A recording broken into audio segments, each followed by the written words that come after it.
Hi there, it's I again, the mysterious voice which always casts this Brood War video display of the Student StarCraft AI tournament. Today's broadcast will be all about a bag of tricks, and while it is always a debate if whether you have got to have standard play or have some beautiful tricks, without hard-coded anything, I doubt that anything can ever be successful, or any bot can ever be successful, but today will be about all these little exploits or nifty little plans these bots are hatching.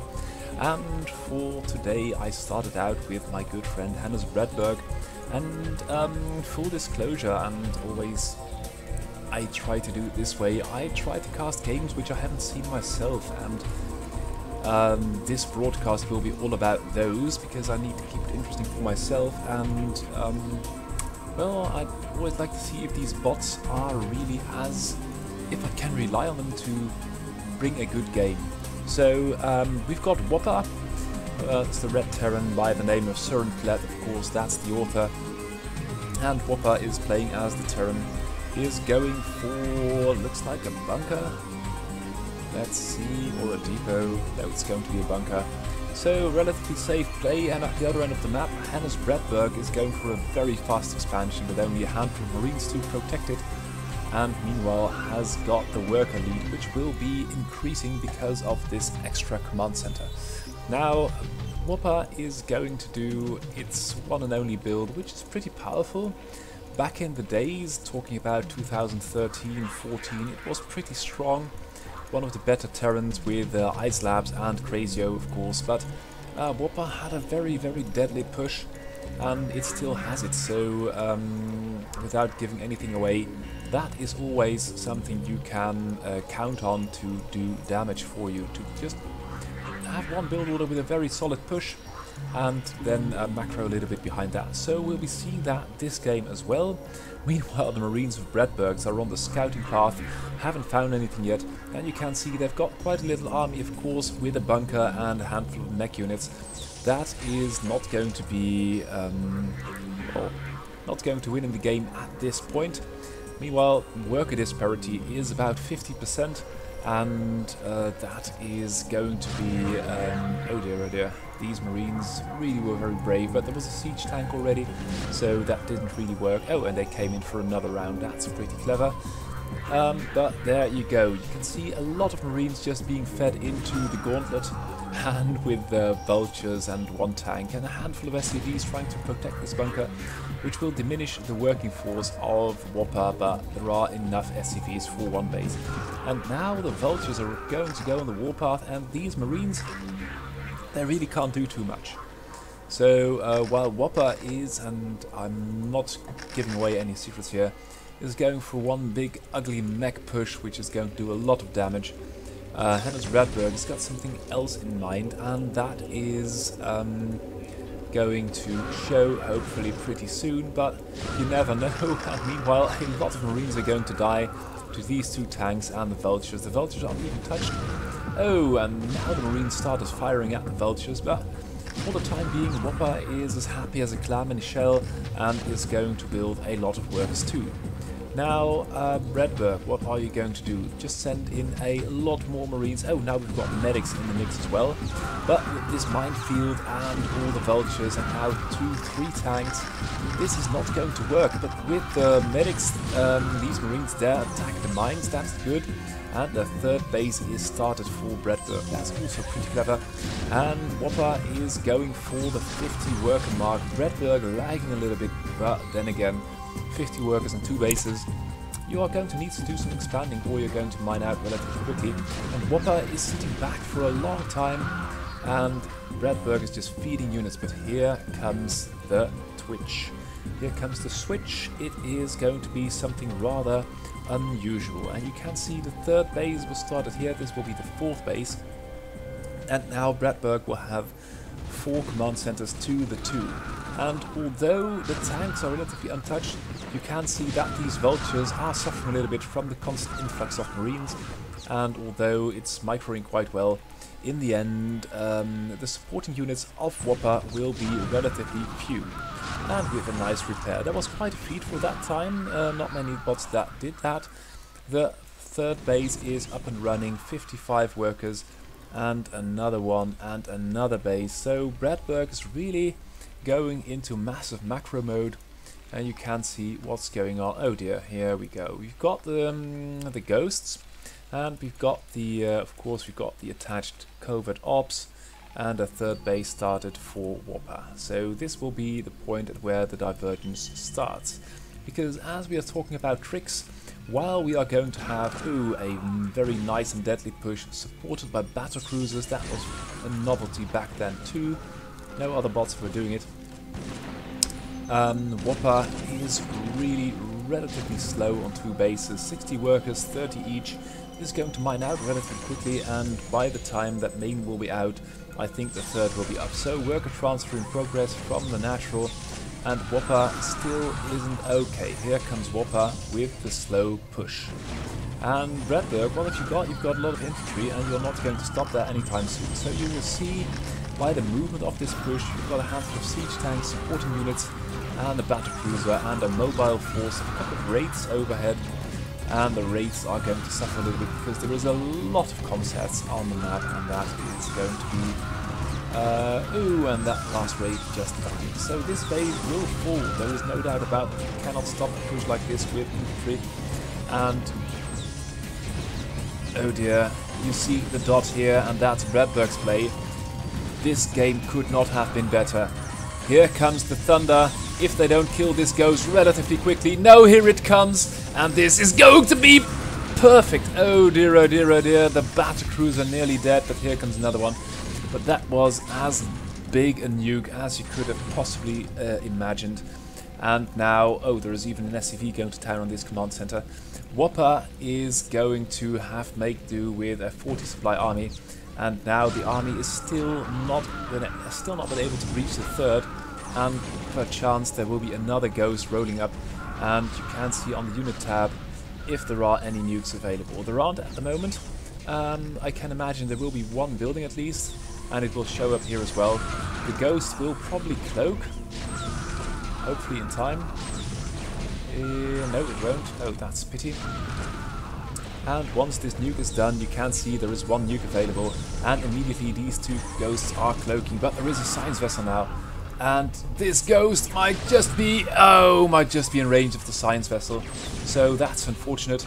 And I don't think these ghosts of RedBergs, they do take science vessels into consideration. They might lock it down, that would be pretty cool.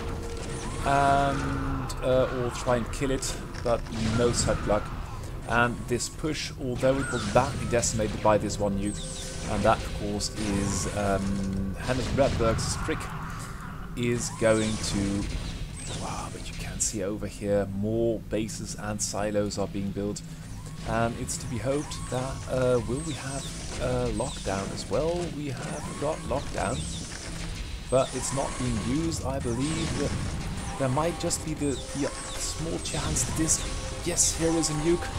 Oh, and the science vessel just about sees it. That's pretty unfortunate. And that is the saving grace, otherwise another couple of nukes would have been landed on this army. And this army, though it's pretty potent, it's not really as big as it could have been. And meanwhile, RedBerg rolling up more nukes, ghosts, and building 3 nukes at the time. And now you can see there are no nukes available. And now there is one. And this ghost will try to launch it, but the science vessel is still there. So as tricks go, the strong push with the science vessel appears to be beating the nuke rush, and oh, finally the Wraith stops this SCV molesting this command center. WAPA is macroing strong behind this, has got a lot of money, is not really building any more factories to support the push, but the push is pretty strong by itself. You can see it over here. It is not going to work for RedBerg. I don't think another nuke will be successfully launched. There are 3 nukes. Oh, and that was another big one, and now the science vessel is gone, so that might be a bit of a problem. There are still 2 nukes, and you can see RedBerg not really... Oh, it's just rolling up. It's going to fight this metal storm head-on with the infantry, and I dare say... Oh, well, there are some upgrades. but no more nukes, although there are 2 available, and that's strange. Oh, here comes another one. It's going to be launched right here. The problem will be that this battlecruiser will just be out of range, but still a pretty good place. The siege tanks will be dead, and the rest of the units will be vulnerable to infantry. So here we go. There go the siege tanks, and of course now the Goliaths are in a little bit of a sticky position. But this science facility may not be demolished, otherwise no more ghosts. No, that was not another nuke.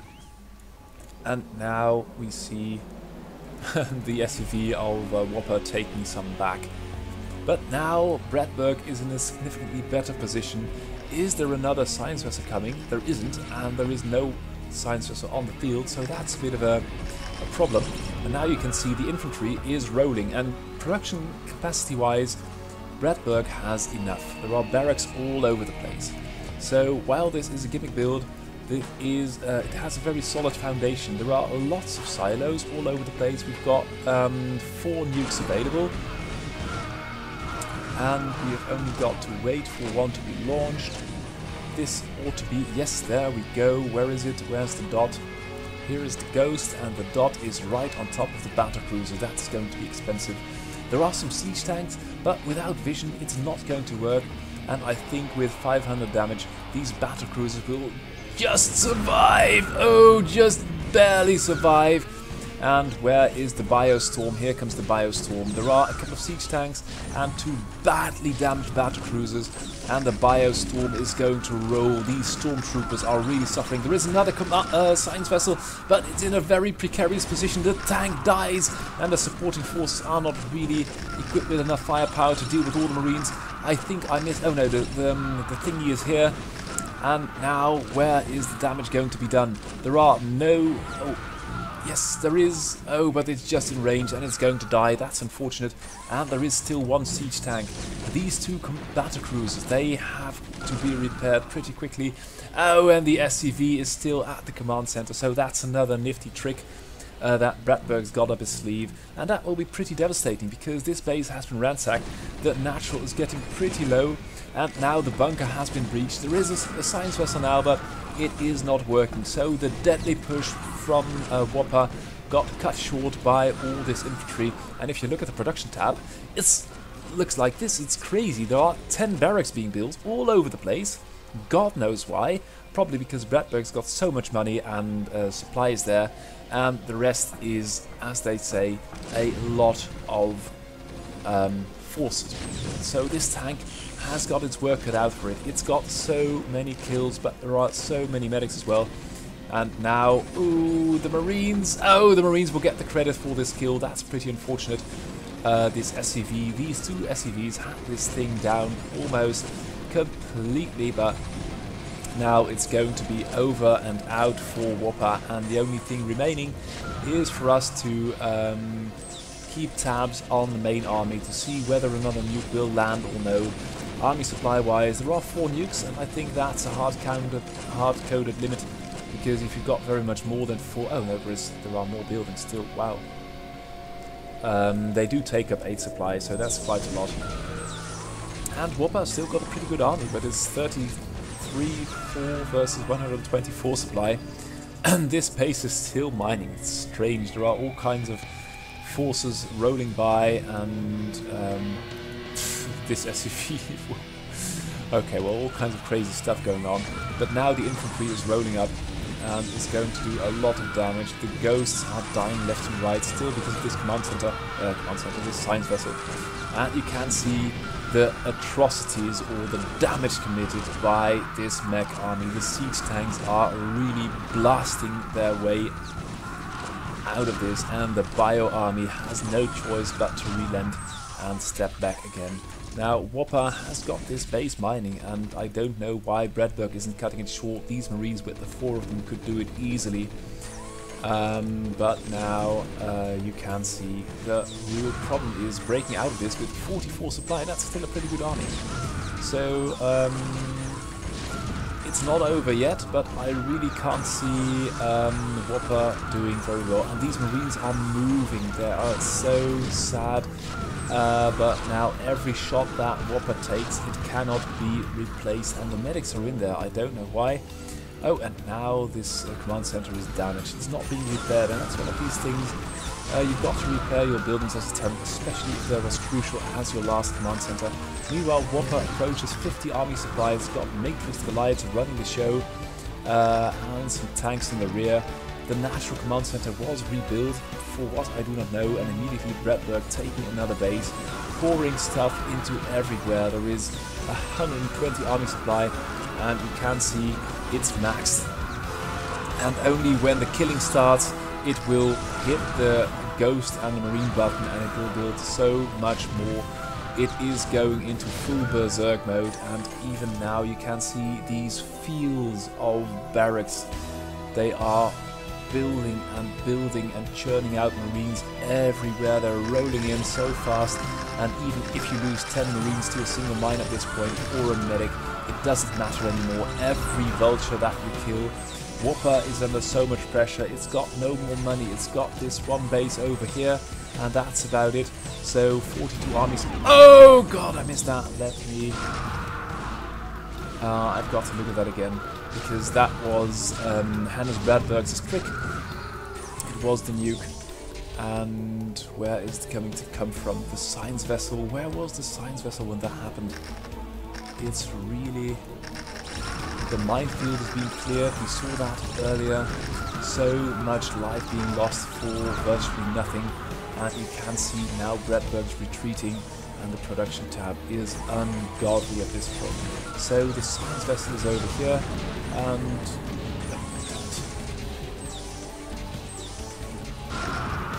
it's over here. Can we see which ghost is going to nuke? The nuke should be somewhere over here. I can't really see it at this point. I'll keep close watching it though. And so many ghosts are dying, it's unreal. So now the tanks de-siege for what I do not know, and I will not take another look at these expansions. There is no ghost in sight.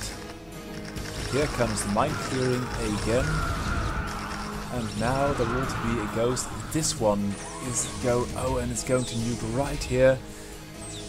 And although I think the science vessel can't see it, these vultures are on the leash range for the siege tanks, and the science vessel is just too late, and now the nuke, just in the nick of time, is going to land. All the tanks explode, and now everything is down so much, and here comes another one from another angle, and it is going to do away with the rest of the Terran army, and the ghost is going to sacrifice itself. Now the infantry's rolling in.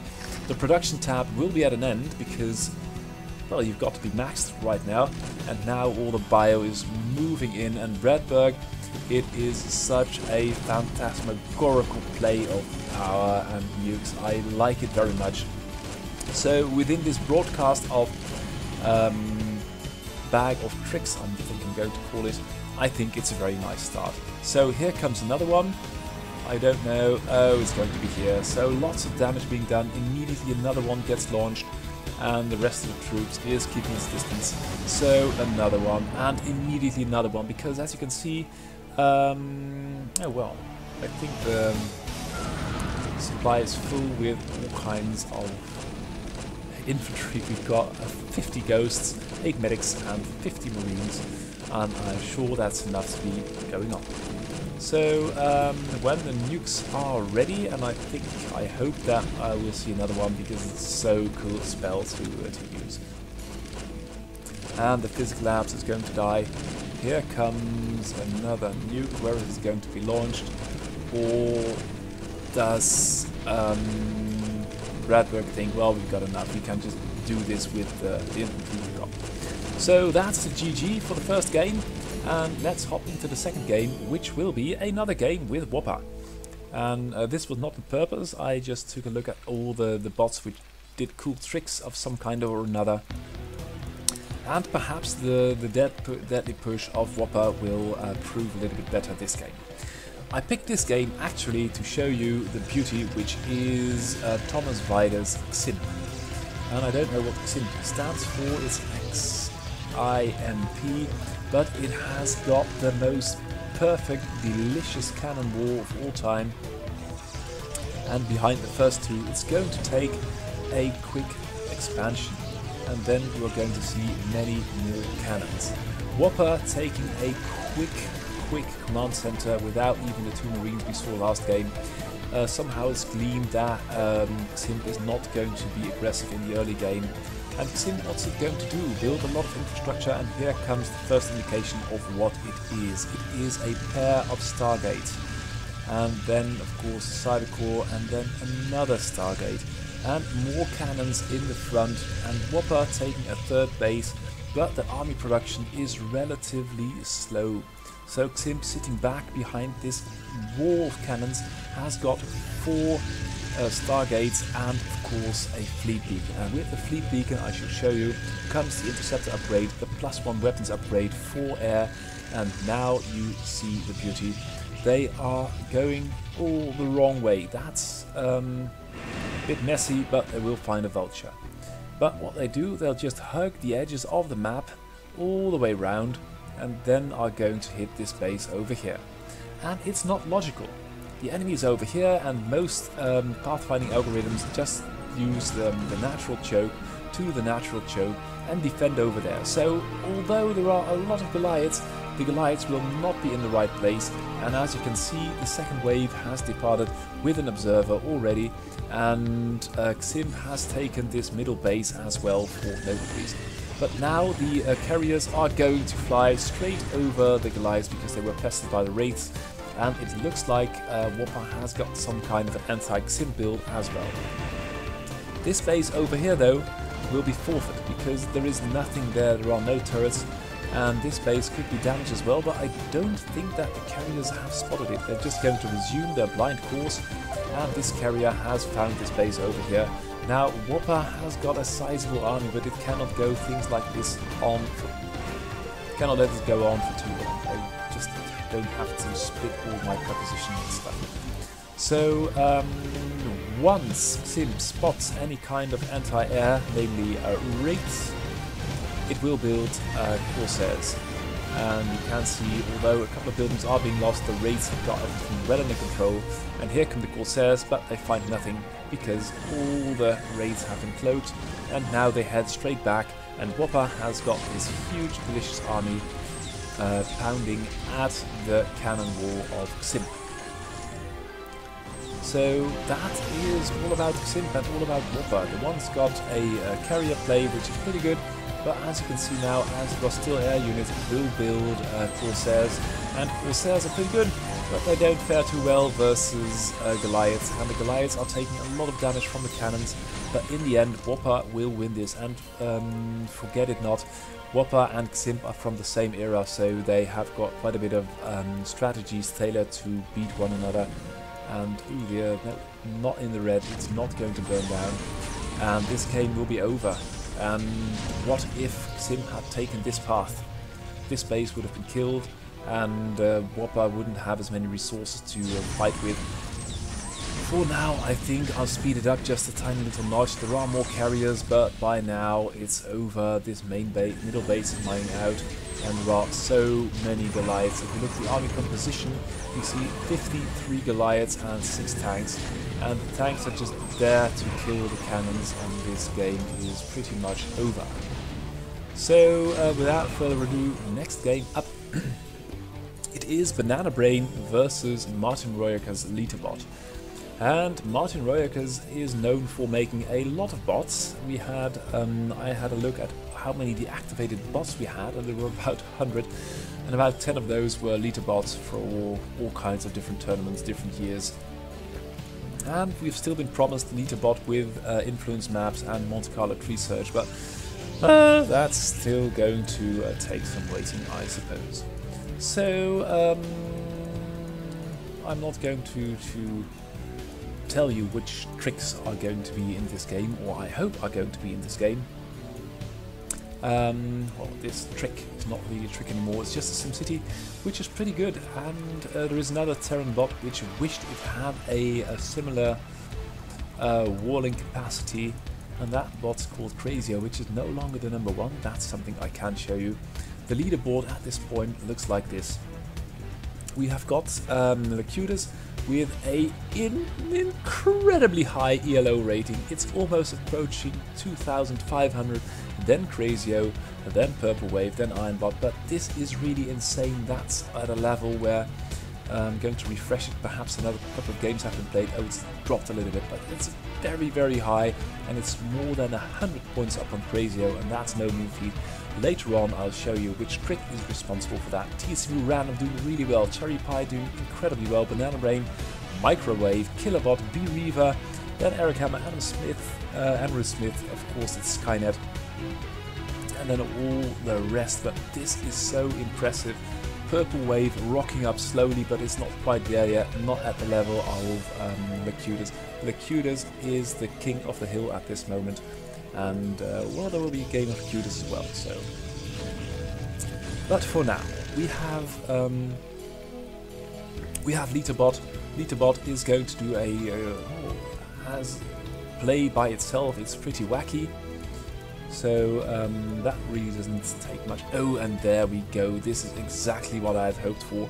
Banana Brain pulling the cheese lever and is going for DTs on one base. It's so very potent, and behind that immediately placing a Nexus. So build order-wise, that's pretty well done. And Lita-bot is, well, it's got a thingy, an eBay, so we'll have the ability to build turrets. And I don't know if it knows that Dark Templars are coming, but these turrets are pretty well placed, and behind the wall it's building a command center, and that's also a very nice trick. And now you can see the tanks are being built, and they will take care of these goons. And once the goons are dead, I don't think that the DTs, they don't appear to be attacking, they're just trying to slip by, but because of this wall it's not really working. And Lita-bot isn't really as far behind because the command center is done. It will only need to be flown to the natural, and it would be nice had Lita-bot some kind of mobile detection, a scan or a... Oh, and now they're going for the depot, but there seems to be... I think they want to kill the combat units, and once all the SCVs, and once the SCVs are out of vogue, out of view, they will start swiping that depot. Meanwhile, though, Banana Brain's got this natural up and running, and will, I think, resume into full macro mode. Oh, and now the Dark Templars are breaking through, but there is a turret, and the turret just barely lives. Here comes the Academy, and then there will be 2 command centers with a comsat, but still there is a lot of pressure, and Lita-bot should just give up this position, build another turret, just to be sure. This turret is sort of an insurance turret. Oh dear, dear, dear. And now the DTs are gone. So Lita-bot just held this beautifully with the turrets for detection. Now it's got the Academy, and now it's building 1 comsat. We'll probably build another, and I don't know where the army is going, but we'll find out shortly, I believe. Meanwhile, Banana Brain going for a 3rd, and that is something, well, it's a bit of a hard to defend 3rd at this map, because it's really rather vulnerable, and you auto-kill these temples. And there are not that many bots which do that. Now, Lita-bot is going for another turret, and is not relying on scans completely for the Dark Templars. It's building a turret here as well. These units, this temple thing is not really showing up on the map, so the pathfinding algorithm of Brute War thinks it can somehow walk through here, but you can't. Either you need to mine it out or kill the temple, or do both. And sometimes you can see units getting stuck on that issue. The reason why we've got maps in the map pool with these features is to encourage custom pathfinding and not relying on the built-in Brute War pathfinding. What that means is if you just give this probe the command to get over here, that's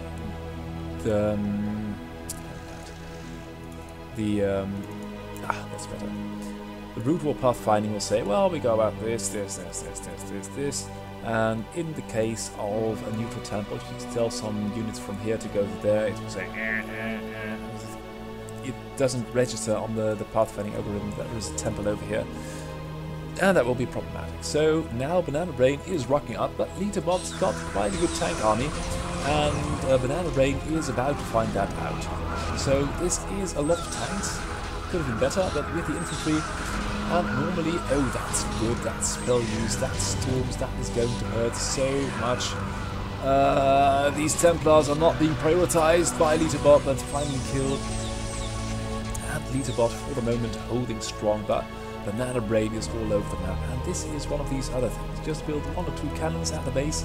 That means that a stray couple of vultures or raids are not going to be able to pick off a lot of workers, and that will be good for you, of course. So here we go. We've got a shuttle, and shuttle play for Protoss versus Terran is also one of the tricks I was wanting to talk about, and I'm very glad that Banana Brain is obliging me with a game where it's going to play a shuttle tactic of some kind. So now Litabot going with a lot of tanks and with a lot of bio as well. And production tab wise, lots of stuff coming up from both players. And I think this is going to be a Reaver shuttle play, or perhaps a Bulldog, where there are going to be zealots in the shuttle which are going to be dropped on the mines. And Banana Brain isn't really scouting this area over here, allowing the tank just to roll up to right over there. Here come the tank, the shuttle, and it's going to drop a couple of zealots right on top of the tanks. That is pretty well done, and the Reaver is just going to be... oh, and the shuttle just ignores all the Marines. That's not good. Some probes are being transferred. They are going to catch some fire. And Banana Brain is really fighting hard. This is a lot of tank for a gateway army to deal with. And of course you've got this high ground of the map feature. That's also very good. And I don't know if it's on purpose that Litabot is camping these high ground features, but you can see the effect on these poor and hapless screens. The High Templar are nowhere to be seen, and that's odd. They would have been so instrumental in taking down this tank fortification. Just roll up with the zealots, the goons, and filter some Templars through and try and do things that way. Litabot is mining out the main, though, is not taking the third base, so macro is not really a trick, but it's a trait which should not be neglected while doing tricks.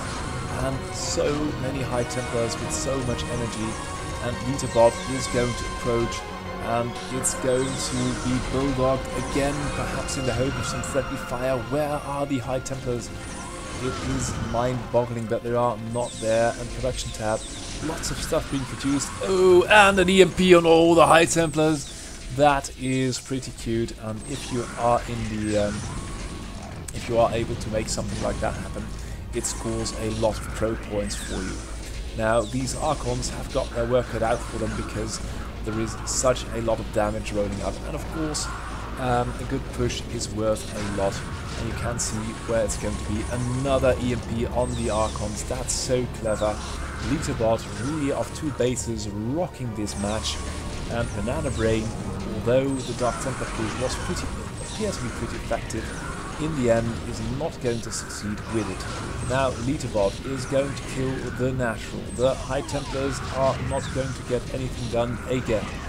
It's a cloaked Archon, but of course there are science vessels, and it's just not going to work.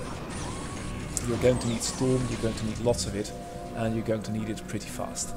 Now main base for Litabot is out, so this push is really all that there is, and this shuttle is pretty suicidal and dies. Now, Litabot, what are you going to do? Because this is easy. Just move your forces in Banana Brain. I meant to say, what are you going to do? Because that's a lot of forces in your main base, and you can't really afford it at this point. Nice observer over the natural choke. And of course, you ought to be rebuilding somewhere over here. There is the money, and Litabot is going to get things pacified pretty quickly. Arbiter with full energy hasn't got any spells though, so that's unfortunate.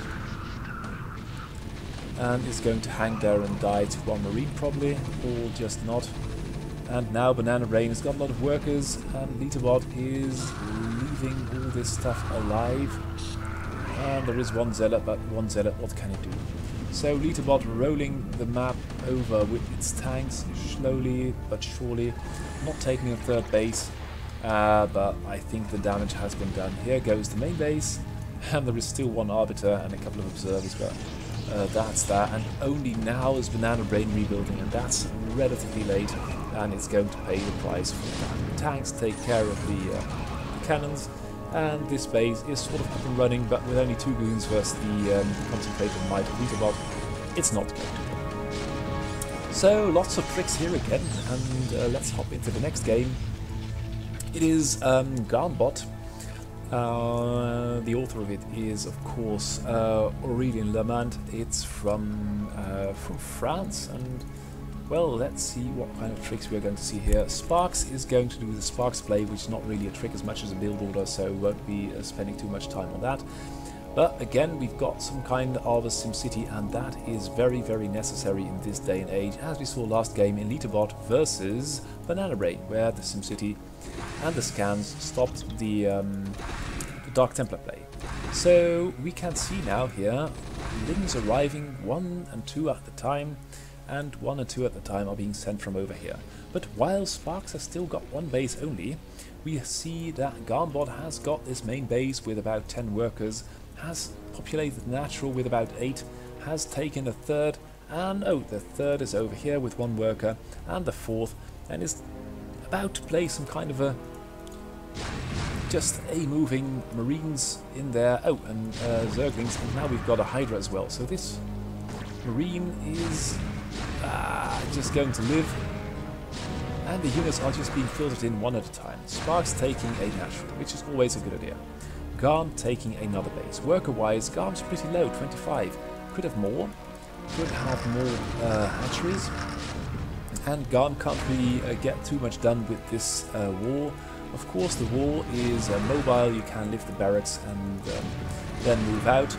But lots of units being lost over here, and now the wall is dead. And that is going to be an interesting situation when units are going to sally out and going to try and kill stuff. A Hydra will die, and this Lurker Egg, I don't know what it's going to do, but for the time being, these Vultures, although they're going to do prodigious amounts of damage, oh, and they're even going to kill a Lurker, they are going to die in the end because there are so many units streaming in. And I don't know if this counts as a trick or it's just a pretty clever build order as well. Okay, you can see Sparks killing the power generator.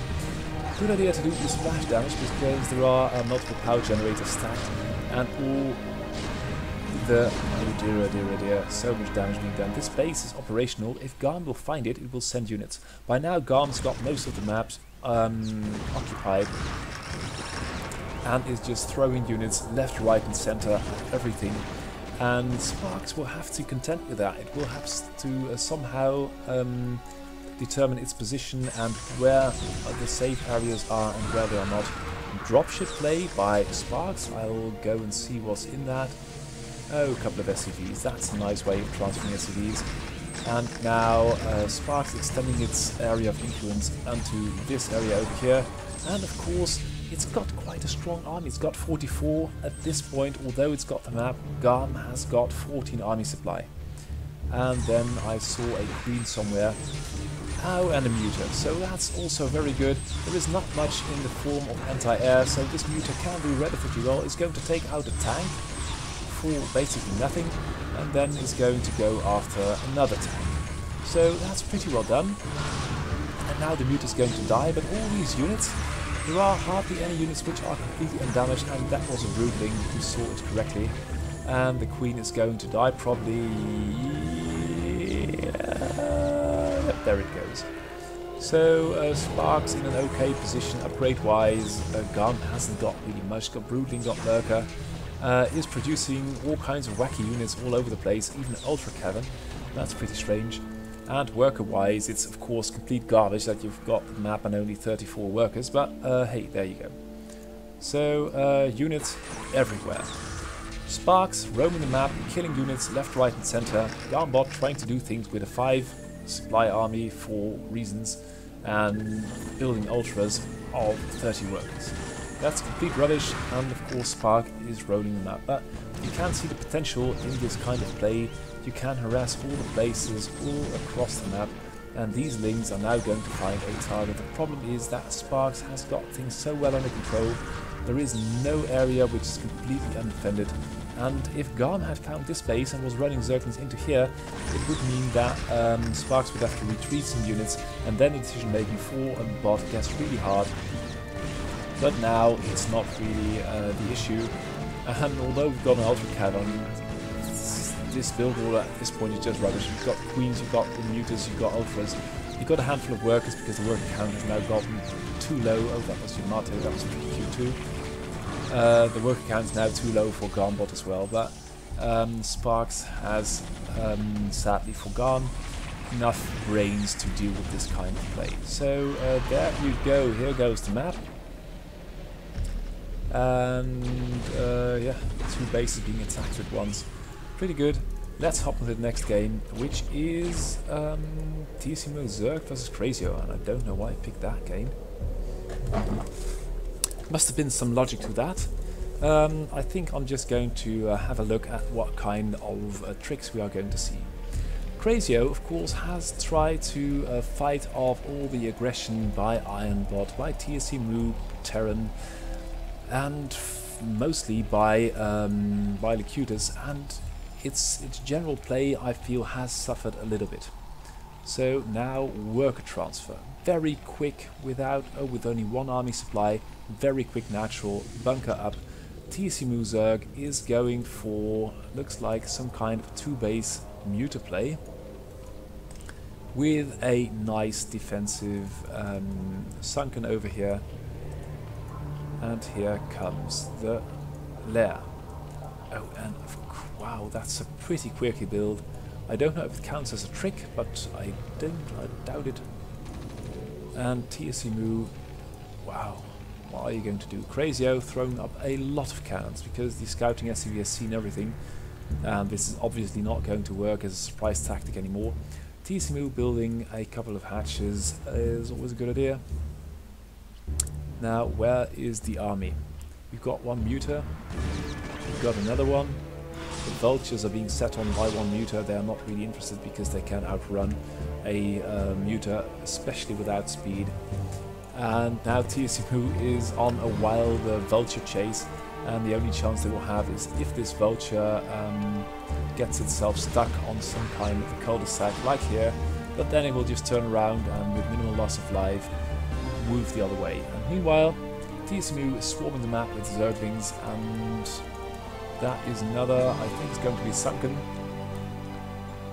Yep, there it is. So any stray vultures will have to work a little bit harder to get things done.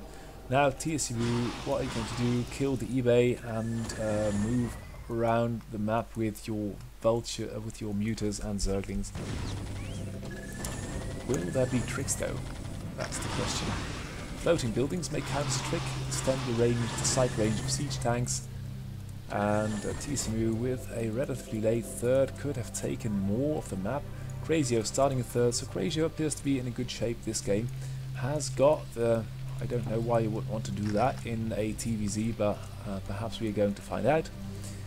And the mutas and the stuff of Tiemuzhen, Tiemuzhen is always crazy. Somehow he makes things work. I doubt this game though it will be enough to beat CrazyOh. Mutas and drones, that's always good, but there are so many Goliaths at this point. If we look at the army composition, we've got 50 mutas and 9 Goliaths. There are turrets, of course. There is a science vessel, will have irradiate. Yes, there it is, so it's waiting for the energy. And Tiemuzhen can sort of have map control with all the mutas. I think there are, it's still building mutas, isn't it? No, now it's switching to something else. It's got a defiler now, so 3 bays. It's a little bit like the Savior build, just 3 hatch muta, take map control, go for quick defilers, and then try to get things done. I doubt, however, that is going to work because it's taking forever, and CrazyOh is so well fortified at this point. And even this base got a bunker, got turrets, might get a siege tank too. And here comes CrazyOh's army. And what is CrazyOh going to do? What's Tiemuzhen going to do? Stop that. There are the ground units, but they are wavering, they're moving in and out and taking too much damage. That is not good at all. And Tiemuzhen is keeping its distance and is waiting for a moment to pounce on the advance guard. Perhaps when the high ground is being reached. CrazyOh keeping its units together pretty well. a lone Goliath getting sniped, that's good. And these mutas are now over the reinforcements, that's always good. But now they found some... oh, they found more reinforcements. And TSMU is losing this base actually, that's... because there are so many Goliaths on the ground army if TSMU is just not there. And these mutas, they could fight with the Hydra, they do fight and they save this base. That's a relief for CrazyOh, but for TSMU, but this base is under fire and CrazyOh has got the larger army. So the Air Force doing pretty well, but there are just way too many Goliaths, and the Goliaths are even cutting down all the ground forces TSMU is bringing to the fight. The mutas are now fighting hard with the Hydras. Perhaps they might make something work, but I can't really see it happening. These Terran units are just way too strong. And CrazyOh now with the vultures in this base. There is no sunken over there, so CrazyOh in tight control has got double the supply, got almost more than double the army, not triple yet.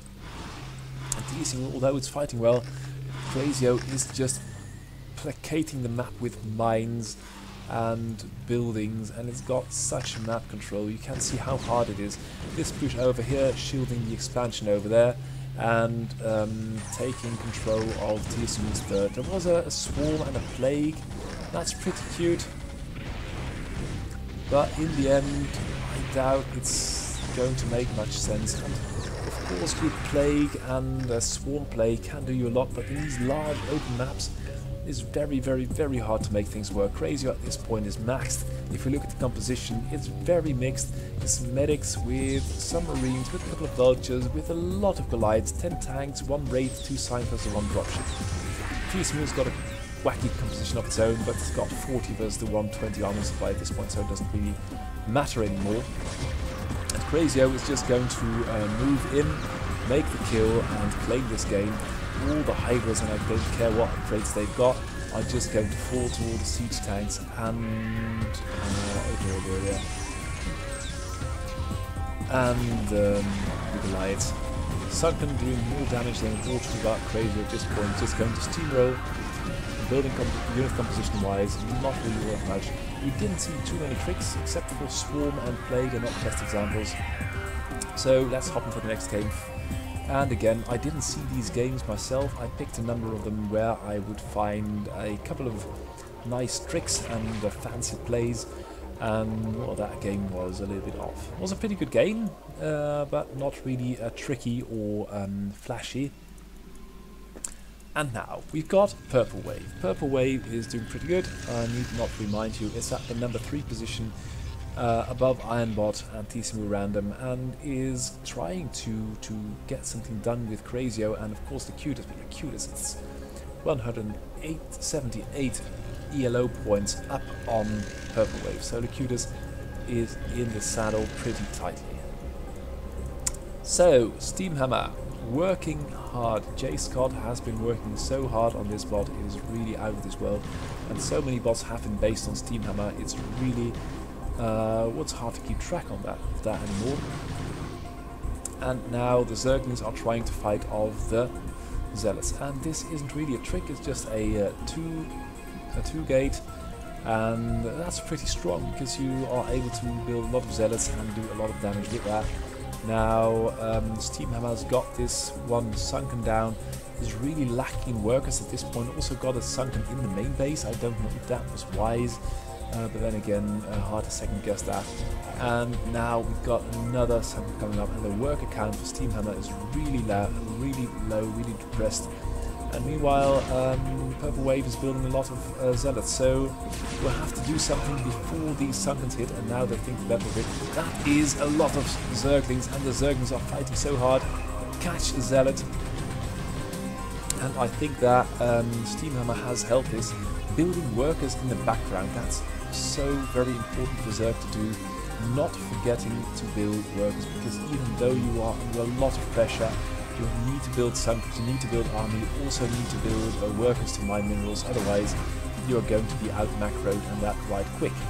So Purple Wave letting off the pressure a little bit, or just keeping on the pressure with the 2 gates, but it's also with all the workers it's got, it's kept building workers, going to take gas, going to take a cyber core, and going to take 2 more gateways. Meanwhile, the Zerglings are overrunning the Zealots, and in these kind of binary combat simulator situations, these armies just evaluate, well, can I attack? Do I have to retreat? If they have to retreat, they won't fight anymore, even though the predicted losses of running are greater, of fighting. Well, it doesn't predict, well, if I fight, will I lose more than if I run, or the other way around? And that is going to... that's still doing a lot of damage in Brutal AI. Ling getting caught, and the Zerglings, I don't know, they probably don't see the rest of the Zealots. They shouldn't be fighting here. We've still got no upgrades, +1 would have been deadly here, and the Zealots are now coming in 4 to kill the Sunkens, but with the... oh dear, so much damage being done, and that is just really a bit of a wasteful play. But it's a 2 versus 1 base, and although there are 4 gates now, and there are going to be goons relatively shortly, here comes the first one, it is going to take a while for Protoss to be able to break this, and Steamhammer has got a lot of drones by now. It's got 19, and considering the pressure it's been under, it's pretty good. Now perhaps Purple Wave, if it waits for some reinforcements, it can break the wall. There is Lurker Tech coming, and if Lurker Tech hits and Steamhammer can't do anything with that, it will be pretty much game for Purple Wave, because Purple Wave hasn't got any kind of detection whatsoever. Purple Wave has got a strong army though, and the army of Steamhammer is running out. That is going to be a major problem. The Hydras are venturing out, getting killed over here. They should be fighting together with the Sunkens, and now Purple Wave is coming in for the kill. There are only 3 Sunkens. The army is not with the Sunkens, and that is going to that will mean that it will die all by itself. And Steamhammer has got only 100 gas, 4 lurkers, can make 1 lurker, but that's not going to be enough, and it should build a lurker right now and right quick. Is not doing so, so the pressure that Purple Wave is bringing to the game is really disrupting Steamhammer at this point. The units aren't even fighting anymore, they're just trying to reach the point over here. And I think that was the game. Natural being taken by Purple Wave, Steamhammer buckling under the pressure and is going to fall. And no cool tricks here either, just a 2-day. So, another game up, and after this one I've got 2 more. I received 0 recommendations this week, so I had to think of a theme of my own, and I should do that more often, but this will be the 88th weekly report we have made, so that means I've got to think really hard of a theme for the weekly broadcast. So even if you haven't got a recommendation, a single game I should cast per se, you can also recommend me a theme for the weekly broadcast. That will be very much appreciated as well. So this game is going to be Ekberg versus Cherry Pie, and earlier we saw Hannes RedBerg with the mass expand, mass nuke thing versus WAPA, and well, there was a lot of bio play, and Ekberg is going to do a little bit of bio play by itself, but it's going to do it with a little bit of a twist compared to RedBerg. And we saw Tiemuzhen, which tried to do a cute savior build, but of course for an AI it's very hard to mimic anything but the build order. You've got to do the decision making and the micro of Ma Jae-yoon himself as well, and that can be pretty damn hard. So 2 Zerglings to keep tabs on the quick expansion. That's new, I think, for Ekberg. Ekberg used to say on 1 base for a long time. But Cherry Pie is just going to keep tabs on that and play tag with the scouting SUV. And I've been with the tournament for 4 years now, and right at the start this kind of stuff was happening as well. So in 4 years there is no bot which has reliably learned to deal with these scouting SUVs. Ideally I'd like to put 2 Lings on the ramp, just not to let anything in. And Cherry Pie is going to do some kind of a wacky, very defensive build order. This is going to be, I think it's going to be a quick lair, and it's going to be some kind of a lurker build. Ekberg though has got a nice concave, will have 2 comp sets by the time the first Hydra will be built, and might even have a couple of turrets as well. Turrets are very important as static detection for Terran. Scans are okay, but until you've got 10 bases, you're going to, or 10, 4 or 5 bases, you're going to run out of scans if you've got any kind of cloak shenanigans by a player which knows what it's doing. So, oh, there is the turret. So that's pretty good. No, I don't need to see that.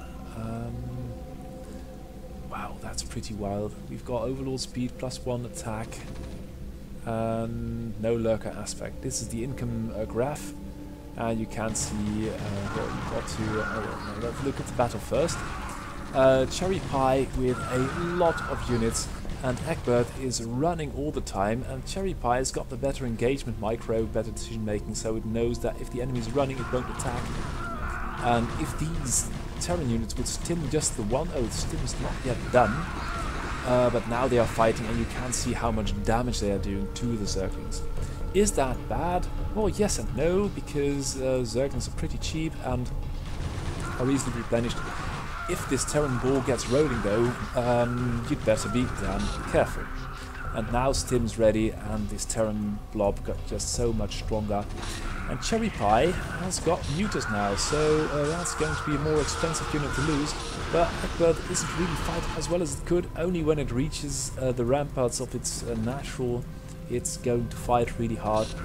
Has got a science vessel, that's always a good idea. And could really do 1-2 fire bats, because there are a lot of Zerglings. And that's really some kind of mechanic that might be useful for it. Cherry Pie though has taken a 3rd base and a 4th base in the meanwhile, has got 54 workers. So when we saw Guardbot earlier taking all the map, oh, and a Matrix Marine, that's pretty gnarly. Could have made a Matrix fire bat, that would have been even more pretty. And Ekberg is losing so much to a handful of rabid Zerglings, it's really out of this world. This little bit of army is going to get cut off because it tries to keep running. Must be French Marines, or I don't know. So these Zerglings do a lot of damage, and meanwhile Cherry Pie is taking another base. Ekberg's doing so too, that's good. And if you look at the production tab, you can build a lot of Marines of 2 or 3. Oh, it's got the 3rd up already. It's a 4th base, you can build a lot of Marines. So production wise, these players are pretty well matched. And this of course is a valid strategy, just macro very hard, but then you need to fight pretty well as well. And these units are not really in a tight formation. If they have all been together, just one stim, and you brush away all the Zerglings in the world, and you cut these couple of mutas, they will be cat food as well. So that's something Ekberg could work on. And you see, once these Marines start stimming and blasting, they are doing so much damage, but they're running all the time. And I was under the impression that Ekberg was some kind of an English king, but it appears to be a French king. So that's well, room for improvement. But meanwhile, holding strong versus one of the strongest Zerg players, one of the strongest players anyways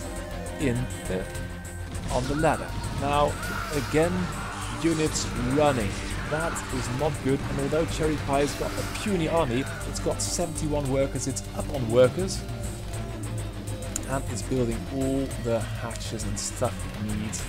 It is going to spin right out of control if you don't get anything done in the way of damaging bases. And although Ekberg's got the 4th base up and running, it is, I feel, once this Terran blob has got a critical mass of its own, you cannot stop it with Zerglings or Hydras or whatever, with any kind of Zerg units. And there is a 4 base, with 3 and a little bit base Terran thing going on. And now these Marines are doing so well, but they're always running. Why are you running? Just keep your heads down and start blasting. And now Zerg, you can see it over here, is matching Terran in army supply. And once you are matched with this kind of eco, it's going to be damn hard for Terran to come back from. And now the science vessels are getting damaged. That's not the end of the world, but this Zergling thing is going to go right wildly out of control. And the science vessels, finally they break through the cordon of mutas. This one is going to die. This one might die as well. And now Ekberg is under a lot of pressure. 2 fire bats and keeping your units together would make all the difference in the world. But Cherry Pie is rampant. It is, and I'll now show you the production tab. Although Ekberg is making 15 Marines at a time, Zerg is doing even worse and protecting behind that, taking more bases, making hatches. Well, not taking the base actually, but to... you can't see the damage these Marines are doing once they stop and fight. It's really insane. And now Ekberg is right on top with the army supply again, but Cherry Pie has got so much stuff, and then you do this and everything falls to bits.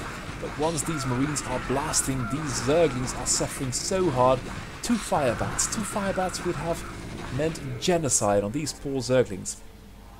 And Cherry Pie, well, I thought it would expand more, but it isn't at this point. But it's got quite a nifty worker force, and it's just waiting for Ekberg to do something stupid. Oh, it's diverting the entire army to fight one Zergling, which could have been helped by these SCVs defending themselves a little bit. And now the army's out of position. A part gets mopped up over here, and then the rest will return and will get mopped up over there. And Cherry Pie has got so much stuff. There are no medics here anymore, so that's silly. But even without medics, and here come the medics, the Zerglings are suffering so very much. Units lost tab for Cherry Pie would be outrageous at this point. There is an Ultra, and probably it has got some upgrade, just got the armor, and will have the speed starting momentarily, I believe. But there you go. Now the Ultras are in there, are going to buffer the damage for the Zerglings. Cherry Pie ahead in army supply. And this, oh, these 2 Ultras versus running Marines, it's just not happening. At this point, it's just not happening anymore for Ekberg, because Zerglings you can fight off with Marines, even if they are bad in micro. Ultra Ling, different story, especially as there are so many Ultras at this point.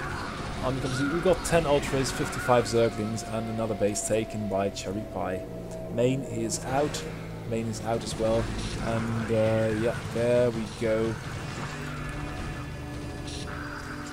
Ekberg is struggling hard to stay in the game. It's still doing a lot of damage because these Marines are 3-3 with Stim and the occasional medic, not all that many medics.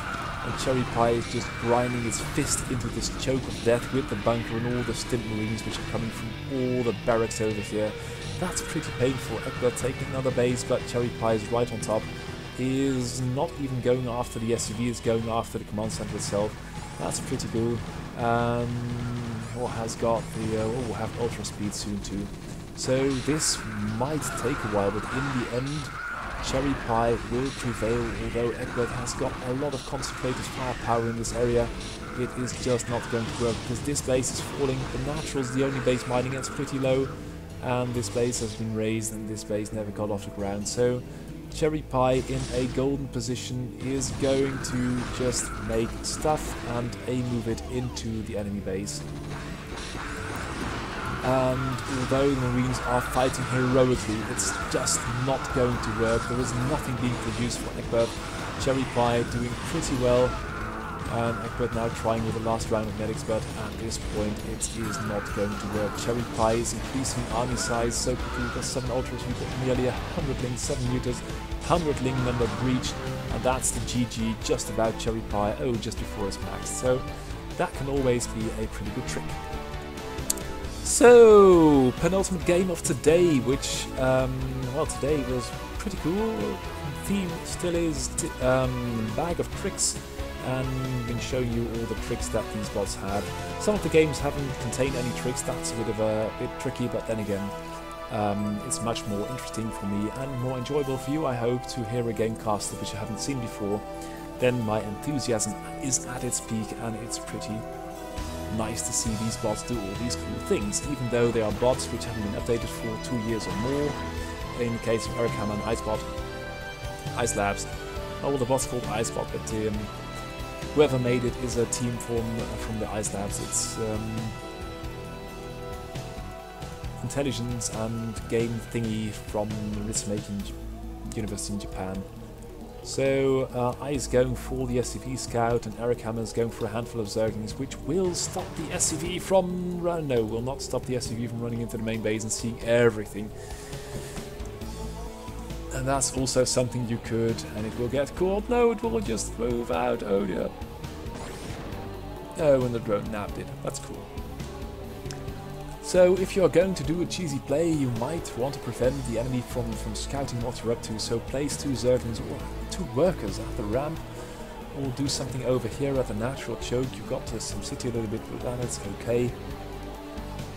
And too many brilliant plays are lost because the scouting units are just doing their tours through your main base all the time. That's just not worth it, I feel. Could have been prevented with 2 links at the ramp, but 2 workers might be better. So Ice going for the bunker and is building some more infantry because it sees these Zerglings over here going for the Comsat, and Heracamma is going for a couple of neuters. And immediately upon seeing neuters, Ice will do one thing, and that is build a host of turrets. And why that is, Ice Labs is from the time where the Berkeley Overmind was still in the game, and the Berkeley Overmind had a neuter strategy which was absolutely devastating until, of course, the good bots like Ice and WAPA and CrazyOh just said, well, we'll make turrets and Goliaths and a bunker here and there, and then we will be pretty safe. So you can see there is an armory now, and although the Mutas are doing quite a bit of damage, the first Goliath is on its way, and I think, oh wow, the damage being done by Heracamma is pretty good. Well, I was about to show you some nice cool trick that only Icebot did, but perhaps it's not really going to work. Will we have more mutas? We will not have more mutas, and this is, I think, really the strategy that TSCU was trying to do earlier, but failed. And 2 hatch muta is a lot more potent than 3 hatch muta, because 3 hatch muta is so very late, and these bots are so very good at doing damage. Oh, the first Goliath's rolling up the... oh dear, oh dear, oh dear, but it needs repaired quite quickly. Here come the mutas again. Will they nab the Goliath? They almost did. But meanwhile, Ice is building more anti-air, more marines, and 1 more Goliath. The Goliath, though, really needs to be repaired pronto because, well, Heracamma's taken the 3rd base, nearly finished it, and that will be 2 versus 1 base situation. This base hasn't been mining nearly, no, not the entire game. Ice, though, is in a good position now with 3 factories. We'll have, oh, supply block, that's very uncharacteristic, but with the pressure being put on it, it is absolutely understandable. So the mutas are chilling here a little bit, and with all these Goliaths over here, have they got range? They haven't got range yet. 3rd base up and running, 4th base taken for Heracamma. Heracamma may show you and me, or us, a nice little trick of its own. I'm not going to say what it is yet, but for the time being, Ice Labs is in full anti-air mode, and I think that's something you could exploit as well as a Zerg player. Just show a couple of mutas, Ice will make only Goliaths, and then overrun the lot with Lurkers or Lings or whatever, anything that kills Goliaths. Goliaths are pretty good though versus Zerglings and Hydras, and it's not a gimme that you can just roll over a lot of Goliaths, because if they're well upgraded, they do an awful lot of damage, and they can pack a lot of damage in a relatively small area. Here come the mutas again, and we've got a Queen breakdancing its way through the map. Oh, that's pretty clever. Meanwhile, lots of upgrades for Zerg. 4th base done. Worker-wise, Zerg is really lagging behind. We saw that earlier, and I think that is because Zerg hasn't...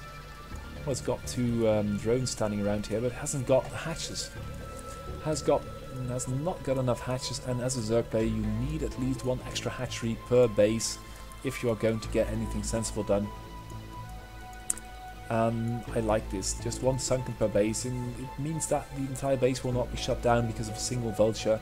Ice, though, has got a huge army at this point, and make no mistake, Zerg's got a 33 supply army, but that's Hydras, a couple of mutas, and a Queen. Upgrade-wise, they are well, okayly upgraded, but the damage potential in these Goliaths is just so extreme, and more Goliaths are coming. So even without the tanks, it's going to be quite a formidable Terran army to deal with if it's going to move out, and Zerg is still only at 35 workers. That is not enough for no one, never.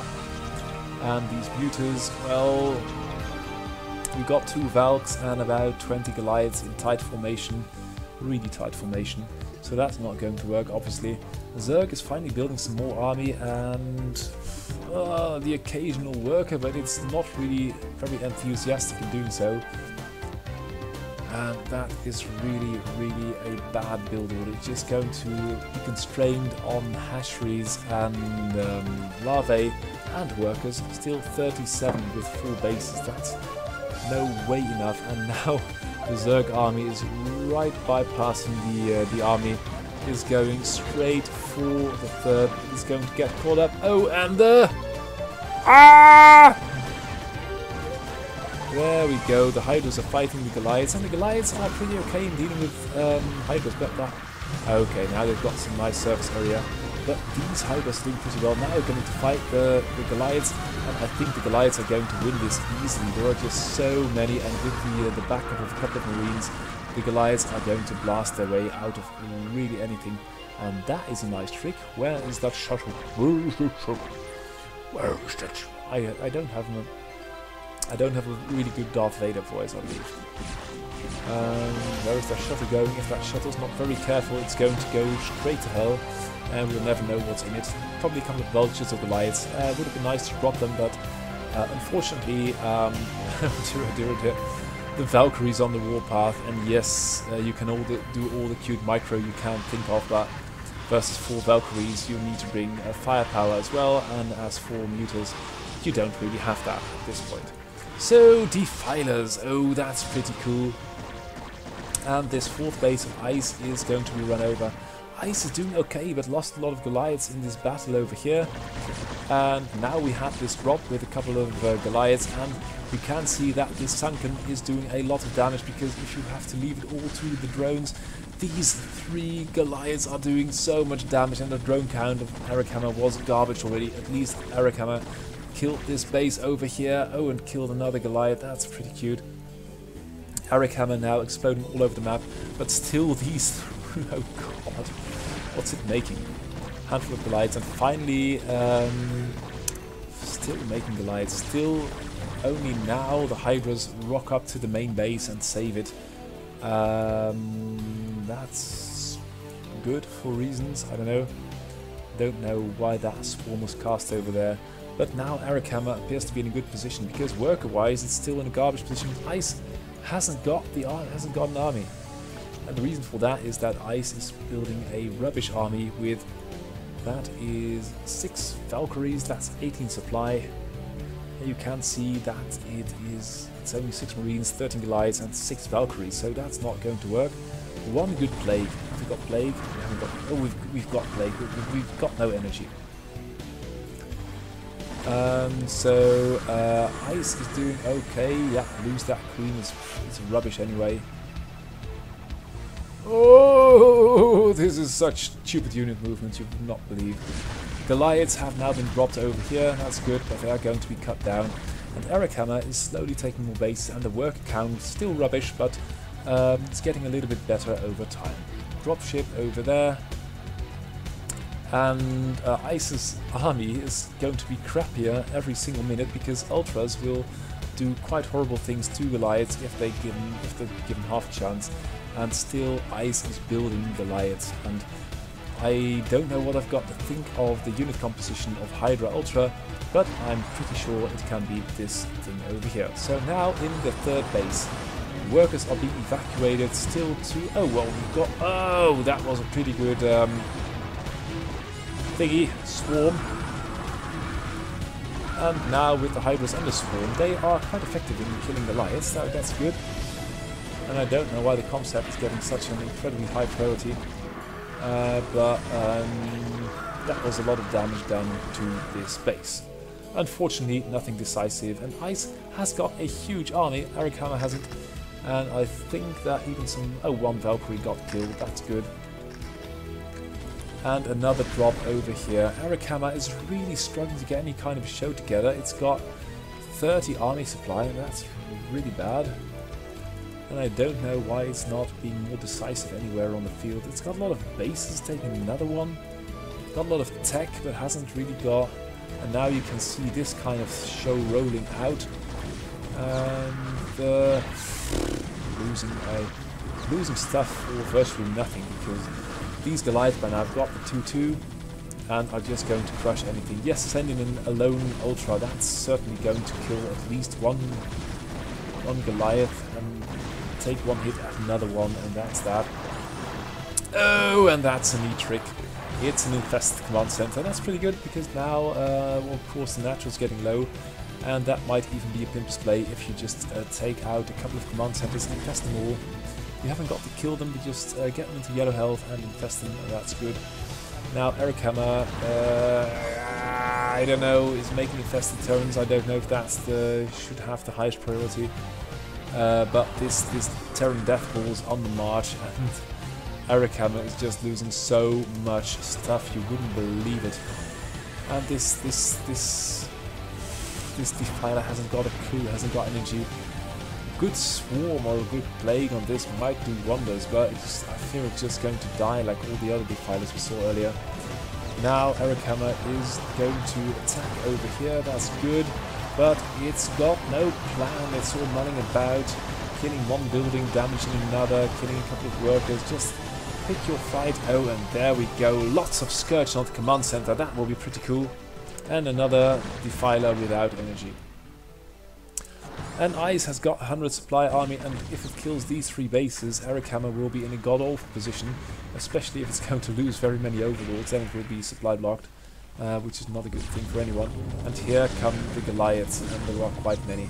And although this base is going to die, these Ultras are going after the depots, and then they turn and go after a worker, and it all looks like a little bit sluggish behavior. Now this base is mining, that base is mining, but this is the problem for Zerg. This is such a huge Terran army. You need to kill units, and you are not going to kill units by throwing your own units away one at a time. You can see these Goliaths, they will out micro. Oh, this Ultra's pretty well swing.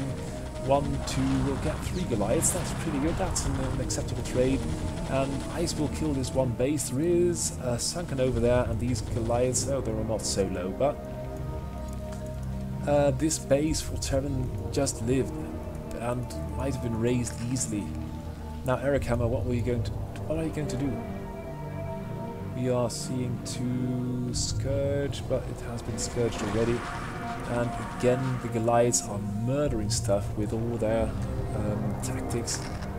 Oh god. I cannot... Oh, these were the luckiest Ultras alive, and they are pretty badly damaged, but they are still alive. But playing Minesweeper with Ultras is just not the way to... you shouldn't do it. So, natural out, main out, Ice on the back foot despite having a 70 supply army, and Heracamma is doing okay. This base cannot be taken because there is a mine. That's also a very nice trick, and Heracamma is trying to take 2 bases which it can't. It needs some code to build overlords, to send overlords, and now Ice is going, this is going to fall. It's 60 versus 30 army supply, but in the end, this base will be forfeit, and then it's only a mineral only and 2 depleted gases and a lot of long distance mining. But here come the Hydras, and the Scourge take care of the science vessel. It is so brutal. The mine trick still working on 2 places at once, but now Heracamma has just got too much stuff and is going to kill all the workers, shut down mining in this base. And although the Goliaths are totally being ignored by most of the forces, and there is another Defiler without energy. Oh, and it's consuming 1 Zergling 10 times, that's pretty cool. But yeah, there we go. So Ice at 16 army supply. Another small round of Minesweeper will be played over here momentarily, but this base is down and out. There is 1 siege tank, but not anymore. And now Heracamma is going to steamroll. Another drop will be there. That's also always a good trick. Just drop a couple of units, 1, 2, kill a lot of workers. Here you can do the same, or drop a tank on the high ground. Here it's going to be a little bit more difficult, and here it will be more difficult as well because of the Sunken. So yeah, there we go, and that is not really going to work, although the Hydras will... Oh, the Hydras will probably live. Hydras will have pretty good upgrades by now. No, just a +1. But, well, once the main base starts looking like this, and we've got infested command centers all over the place, this game is over. So, last game of today, it will be CrazyOh versus the Cutest, and I have got to show you this game because it is very beautiful, and I could have shown you the same trick that we are going to see here if I had to play, if I were to play a game of Ironbot. But for now, I give the honor to Cutest, because Cutest has been pushing so hard and has now reached the #1 position. ELO 2478, a small refresh, nothing happened. So that is very damn impressive to be more than 100 points up on CrazyOh. And perhaps this game will demonstrate you why. If it doesn't, I will load another game, because this is the most fitting tribute, or the most fitting ending, I must say, of the report called Bag Full of Tricks. So, CrazyOh going for Depot Barracks, pretty well done. And then we are going to see a command center and no bunker over here. That's important. Oh dear, we see a 2-gate. Oh damn it. Oh well, not damn it. That's pretty cool. A proxy 2-gate going to do a lot of damage. And one goes after the Marine, and then they go after the building SCV. That's pretty cool. CrazyOh will try and defend with the workers and with 2 Marines. The 1 Marine dies, and another Marine over here. Workers, lots of mining time lost. And more zealots coming in. So this is one of the ways in which you can kill a tyrant, which is CrazyOh. Just a proxy 2-gate, pretty well done. As you saw over here, a very quick command center, no kind of wall whatsoever. Zealots ran right into the base, and that was about that. So now I have got to do something I am relatively reluctant to do, because I've got to break up the broadcast to do that. But this game is over. There is little mining going on anymore, and these zealots are overrunning anything. It's 1 versus 18 army supply, and although there are a handful of workers, it's gone. So I need to find a couple of replays and do it pretty quickly.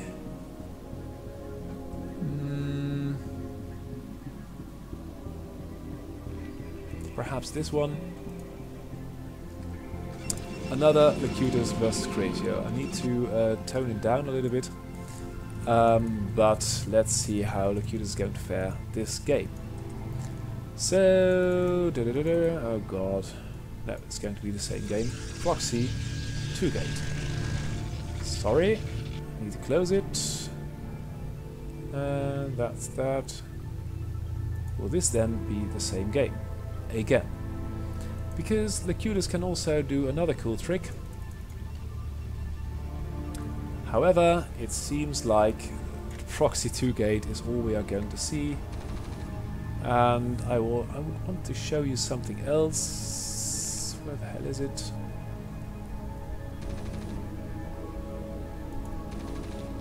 This game's still running, but it's not important. Again. And Cutest is going for it again. God. Is there no game left where I can show you? Perhaps it's this one, the last one. It's a little bit longer than the other replays. And perhaps we'll be lucky enough to see the other cool trick that Cutest can do to CrazyOh. And now CrazyOh is going for a oh yes, there we go. So everything the same here, a couple of depots, barracks, and a little bit of goon pressure. And the goons run straight by into the main, and then there is nothing to stop them from there. And that is a very cool mechanic if you haven't got a wall. And Cutest with the proxy 2-gate and with this run-by. Run-bys can be so incredibly powerful if you know where to strike and where you don't really want to strike. You can see the amount of SCVs killed, and another 2 goons run by. That's so cleverly done. Let's see how that works again, because this fight is lost. These SCVs haven't got shit on those goons, so this is over. And more goons will be rolling up. Have we got goon range? We have got goon range, and we've got a 3-base nearly situation going on already.